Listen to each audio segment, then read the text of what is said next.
Okay, so here we are with episode 10 of Married at First Sight Australia. So this is after the commitment ceremony. Let's start off with Holly and Andrew. So Holly felt humiliated after the commitment ceremony because Andrew had initially wanted to leave the relationship when she had wanted to stay. Andrew said that he wrote leave only because he didn't want to be rejected. So he based his answer on what he thought she was going to say, and that's why he initially had written leave. Now, Andrew, you're 40 something years old. I'm going to need you to find some emotional and some psychological maturity because basing your answer on what you think she's going to say or what you think she's going to do is really immature. You need to just say how you feel. If you wanted to stay, you put stay. If you wanted to leave, you put leave and you stick with it. You stick with how you feel, not based on, oh, because I'm afraid of this and I'm afraid of that, so I'm going to put this or that on my paper. No, sir. No, no, no, no, no. You need to say exactly how you feel. Please, please, please, Andrew, find some type of emotional maturity within yourself. So Holly and Andrew decide to meet and talk about the commitment ceremony, and Holly says that she felt really disrespected and now her guard is up. Excuse me. Andrew listens to what she has to say, appreciates what she has to say, and he says that the reason why he had chosen to leave initially is because he had this fear of rejection and abandonment. Now, by the way, when he's telling her this, he's not talking to her, he's reading from his phone. I guess he had written his speech, and so he was reading off of his phone. He said that he had a fear of rejection and abandonment, that he was always seeking validation through sex, and that she was not to blame in any way, and he thanked her for not rejecting him. And so then he puts on this act. I'll call it an act. He puts on this act like he's about to cry. So it does something to her. So she stands up and she walks over to him and she hugs him. And this was very reminiscent of the first time, like when they first were intimate with one another. He was talking about his daughter. He conjured up some tears. She felt really bad for him, so she walked over to him and hugged him. And then that same night, they consummated their marriage. So I feel like he uses these emotional war tactics to get what he wants out of her. Now, I don't know if they ended up sleeping together this day or not. I have no idea. Maybe they didn't. Maybe she was strong enough to resist him, but it kind of felt like that to me. It was like deja vu, and I saw him like he was trying to manipulate her with this fake emotion and these fake tears. But I could be wrong. He could have been completely genuine. So maybe his issue with their intimacy the first time, when he talked about how it felt like she really wasn't present, and she really wasn't like responding to him. Maybe her actions during their intimate moment was like rejection to him, and that's why he went so hard on her about comparing her to one night stands and basically calling her frigid. Maybe he felt like, oh, she doesn't like me, I'm not doing it, I'm not pleasing her, and so maybe that's why he went so hard on her. I have no idea, but this Andrew guy is a character, and she needs to watch out for him. That's all I can say. So Holly said that she is open to see where things go, but she has no expectations anymore from him, and she wants to keep their living arrangements the same. She wants to live separately from him. Moving on to Tamara and Brent. So Brent, after the commitment ceremony, he is not happy with Tamara at all.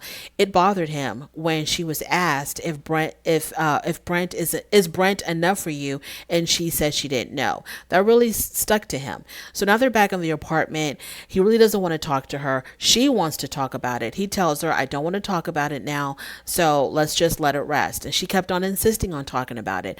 Now, when someone says they don't want to talk about something, I understand that the other person probably is in fear that if we don't talk about it now, we're not going to be able to talk about it at all ever. So be it. But if at that moment that person says, I don't want to talk about this right now, walk away. Don't force them, because you're going to hear things that you don't want to hear. They're not going to be able to talk to you in a calm and intelligent manner, because they're already frustrated that you're forcing them to talk at a moment that they're not ready to speak. So do you think this conversation went well? Absolutely not. So he says he doesn't want to talk about it. She insists on it. So she just starts talking. And she wanted to make it seem as if he had this pressure on him to take care of her, to provide for her. And he was like, I don't know what you're talking about. I don't feel that way. I'm not trying to be anybody's father figure. I'm not trying to take care of you. You can obviously take good care of yourself. So I don't know why she said that. I don't know if she was trying to say that he was struggling with living up to her financial expectations, and so he like is worried on whether or not he can provide for her and take care of her. And he was like, that is absolutely not it at all. I don't have this issue about taking care of you. And then he tells her, your issue is yourself. You don't like how you came across. You don't like how you appear to others, and that's what you're struggling with. And then he takes off his mic and he's gone. So, Tamara, you should have waited until he was cool, calm, and collected and ready to talk about the situation instead of forcing him to do it when he wasn't ready, because he told you things you probably didn't want to hear, and then he took off. Moving on to Samantha and Al. So they have an intimacy task to do, and their intimacy task is to stare into each other's eyes for 3 minutes. So they do that, and I guess, sparks were flying between them because she leaned in and she gave him a kiss. Now, she had rejected his kisses, I think, twice. So this time she actually leaned into him and gave him a kiss, because ever since he got rejected, he's been keeping his distance because he doesn't want to be rejected again. So he really hasn't initiated anything romantically or physical with her. But after they did this challenge of staring into each other's eyes for 3 minutes, she gave him a kiss, and it was spontaneous and it was nice, and they both enjoyed it. So moving on from there, Alessandra, she comes and she pays them a visit. Samantha wants to work on their intimacy, and Samantha wants more physical touch from him, because I think that's her love language, is physical touch. But Al wasn't aware of it because Al is 25 years old. He can't pick up on these cues that Samantha is giving him. So Sam had initiated. Okay, so that's what she wants from him. She's already told him, I like physical touch and I want you to be more initiative. So later on that night, they seem to have like a problem arose. She was going to bed and she had kissed him goodnight, and that was it. He didn't follow her into the bedroom. He didn't kiss her back. He didn't pull her back or none of that. He just kept on watching his movie. And so the next day she brought it up and she said to him, because I think they had to do another intimacy task. They had to make out for 5 minutes, and he was ready to go. And she was like, I'm not going to do that. And he was like, what's going on? And she says, last night when I kissed you goodnight, you didn't follow me back into the bedroom, and you didn't try to pull me back. So you rejected me. So why would I want to make out with you for 5 minutes just because a piece of paper tells me to? I don't think so. And so he was trying to remember exactly what went down the night before. And he was like, well, I didn't know that you were trying to initiate anything. And she's like, well, that's what I'm talking about. You don't pick up on any cues. You have to be told. Like, you just can't figure it out on your own. So that was really frustrating for her. So they talk about it. She was highly frustrated that, she has to tell him, or she has to point things out. She basically has to draw him a picture of whenever she wants to be intimate or she wants to be close to him, because he just can't pick it up on his own. So finally they talk about it, and after they talked about it, she was okay. And so she says, well, I'm not going to make out with you for 5 minutes, but we can do it for 3.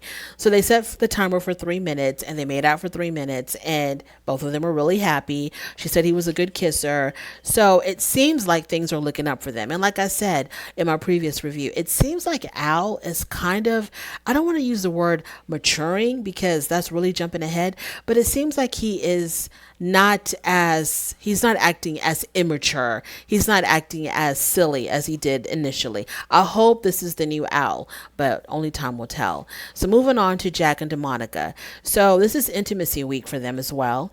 And Jack's sexual energy is not matching Damonica's at all. So they're not on the same page. So she's sitting outside on the balcony and looking just so lost and forlorn and just really like down in the dumps, because I'm not understanding, because I guess things are fizzling out between them. He's not what she expected him to be. I don't understand, but she's out there sad and depressed. So the experts give them a box full of toys and questions. So she's asking him questions, and while she's asking him the questions, he's playing with a feather, and he's just like twirling it around, and she's asking him questions, and he's answering the questions, he's paying attention. But because he kept on playing with the feather, she got really upset about that, and so she told him to put the feather down. And she goes, "You're not really paying attention to me while you're playing with that damn feather." And he's like, "I am. I know how to listen and play with the feather at the same time. I'm not an idiot." So that kind of just spiraled out of control. And so she has this issue where she feels like he's not that attracted to her because he doesn't initiate anything as often as she would like. She said that she has certain expectations, like I think one of the questions were, how many times do you expect us to be intimate? How many times per week do you expect us to be intimate? And he told her, like, there is no expectation. It's just whatever. It could be every day. It could be like a whole week without doing anything. I don't have any expectations or a specific number. It's just whatever strikes us. And she doesn't like that. She wants a specific number. She wants to know what she's working with. Is he someone who's on a high level like me, or is he on a much lower level? So he was like, I can't give you an answer because I don't have an expectation of a certain times per week we need to be doing that. And so she needs expectations, I guess. And he's like, I don't live like that. I don't live like that. He crumbles under expectations. So she thinks that the lack of intimacy is going to cause their marriage to fail, because that's what happened in her previous marriage. Because of the lack of intimacy, they ended up getting a divorce. Damonica believes that Jack is not taking Intimacy Week very seriously, and it's very, very, very serious for her. And he's just like, we have no problems, we have no issues. It's like an ebb and flow kind of thing. Sometimes we're going to be really hot and heavy. Sometimes we're going to be a little bit cooler. So this is just how it is. It's okay. It doesn't mean that there's a problem. So he reassures her that, I am attracted to you. And he says, the thing that I find the most attractive in a woman is humor, fun, and cheekiness. So he just wants a woman who's relaxed, easygoing, and knows how to have a good time, and is not stressed out about things that are not even there to be stressed out about. She says that she is going to try to relax a little bit and try to have a little bit more fun. But yeah, she needs to stop over analyzing every little thing. Stop keeping track on a calendar of how many times that y'all were intimate. Just stop all of that. Just go with the flow. If it's meant to be, it'll be. If it's going to work out, it's going to work out. If it's not going to work out, no matter how many times you force him or how many times you tell him, hey, we have to do this certain times per week or certain times per day for me to feel secure. It wouldn't matter if you did 100 times a day. If it's not meant to be, none of that is going to matter. So just chill, Damonica. Relax and enjoy your man. That is my review. Thank you so much for joining me. If you made it this far, I really do appreciate it. On your way out, don't forget to rate the video. If you like this content, subscribe. If you don't like this content, don't worry about it. Carry on, and I will definitely talk to you later. Bye.